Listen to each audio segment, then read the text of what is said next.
Good morning, dear students. Today we are starting our new poem,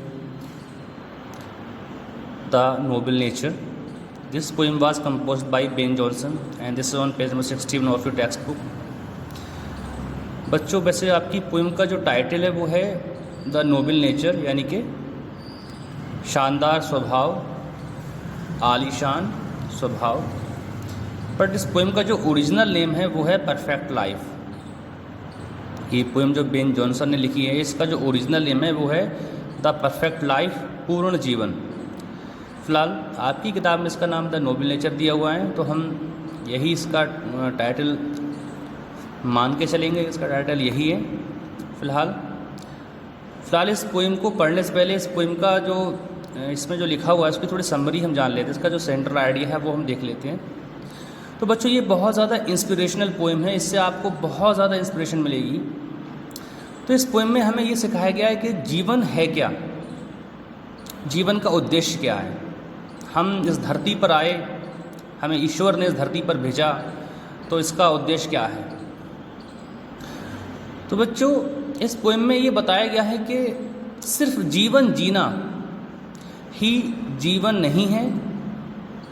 जीवन का उद्देश्य सिर्फ लंबे समय तक धरती पर अपने अस्तित्व को बनाए रखना ही जीवन नहीं होता है, बल्कि दूसरे प्राणियों के, दूसरे मनुष्यों के काम में आना, मानवता को, या हम कहें मानवता की सेवा करना, यही जीवन है। दूसरों के चेहरे पर मुस्कान लाना, यही जीवन है।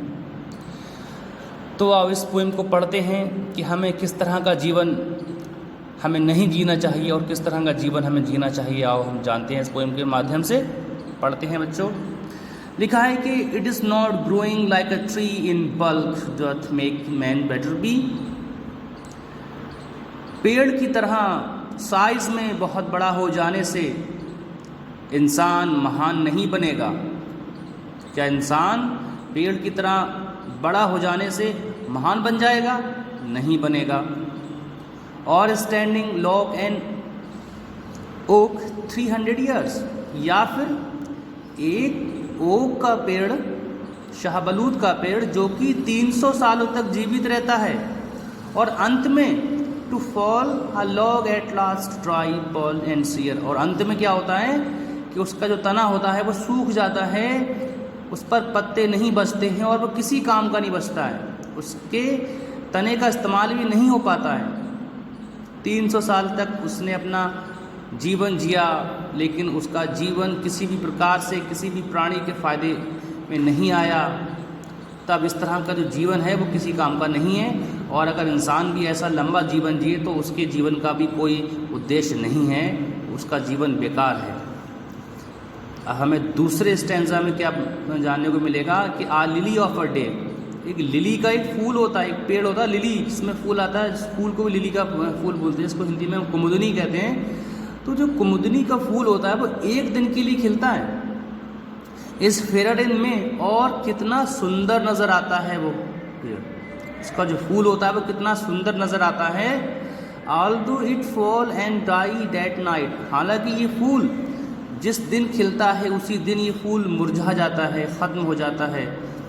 It was the plant and flower of life, और ये एक ऐसा पौधा है जो कि रोशनी का पौधा है। इसमें जो फूल आता है वो प्रसन्नता का फूल आता है, वो रोशनी का फूल आता है। तो यहाँ पर लाइट का मतलब है कि ये एक ऐसा फूल होता है कि जिससे लोगों के चेहरे पर मुस्कान आती है, मन में उनकी प्रसन्नता आ जाती है। In small proportions we just beauties C.